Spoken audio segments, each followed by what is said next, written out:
Howdy. Darkmount is the second comic-only character to get a toy after Drift. Well, his real name is Straxus. Darkmount is the name of his fortress. From what I understand, his Cybertronian alt mode was a flying cannon, but he never had an Earth mode. Until now. This time he's a half-track tank. Mold-wise, this is great. It looks imposing, has a ton of mold details all over. Granted that blue isn't very fitting for a tank, but Straxus was blue, so there's no way around it really.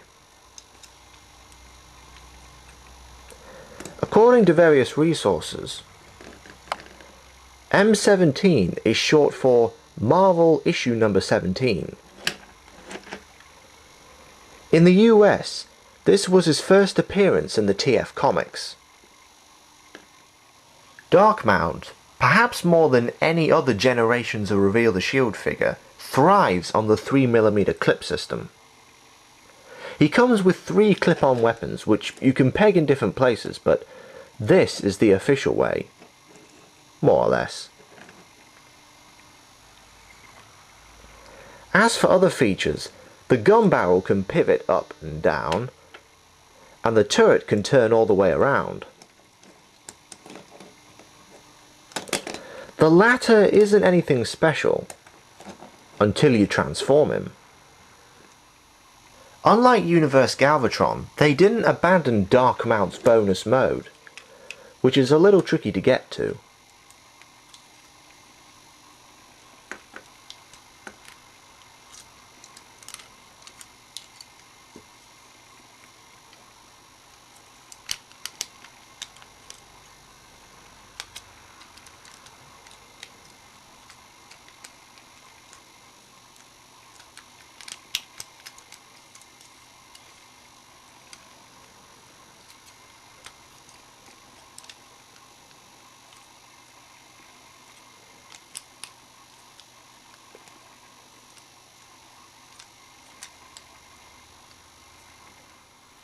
But once you do, it looks about as good as you'd expect it to. Which is to say, it looks so-so. To the designer's credit, they did include these handles which would potentially allow any scout-sized figure to operate the battle platform. Also, on closer inspection, there are tabs that these tread panels peg into to make things a lot more stable. So, some effort went into this, but at the end of the day, it's another one of those "it's a mode because we say it is" cases. The transformation is unique for a tank.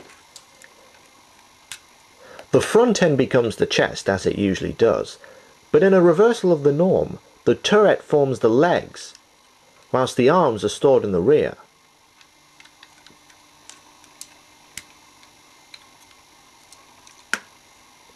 The only other figure that shares this distinction, as far as I know, is the original Crossover's Hulk. But with Darkmount, the turret can still turn, which makes this figure's engineering all the more interesting.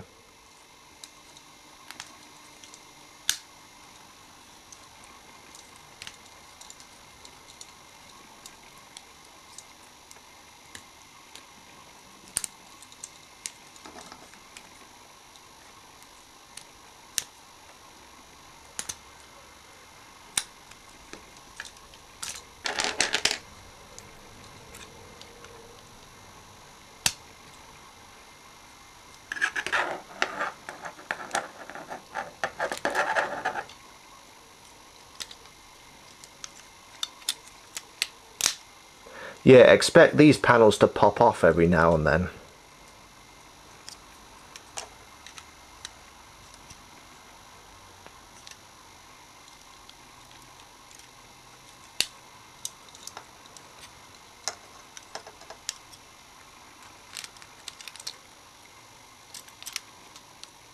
And again.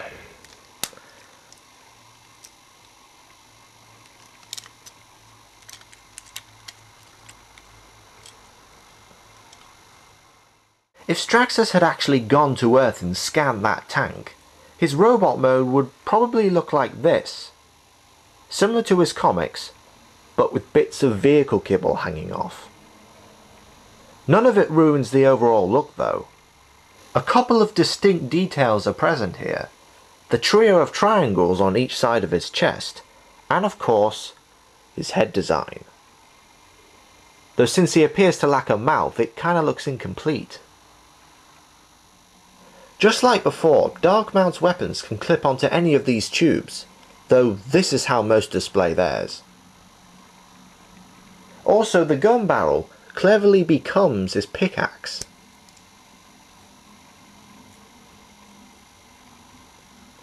And much like Drift, he can hold his biggest and best weapon in both hands at once. Finally, the articulation, as with all recent classics, is top-notch. His ankles are a little weak, but they're easy to fix. At least he's not the loose joints fest that TurboTrax was.